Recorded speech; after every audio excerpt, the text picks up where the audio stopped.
As I've been reading through this week's chapters in The Giver, there were three things that jumped out to me. One was the purpose of marriage and family, and how uh, in The Giver, it's just so society keeps on going. But in the Bible, we're told that God gives us marriage and gives us family as the opportunity for us to show love to each other, to be taken care of, to be loved, and as a symbol of God's relationship with us and that selfless love that we should have for others, and that God has for us.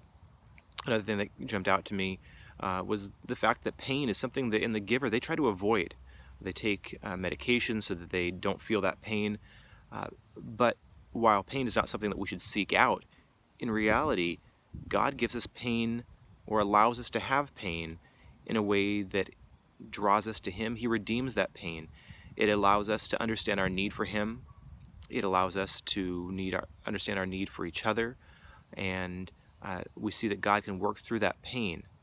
Uh, and finally, most importantly, uh, in the giver, we have the the receiver or the giver who holds on to all that pain, and he suffers so that the rest of the community doesn't have to.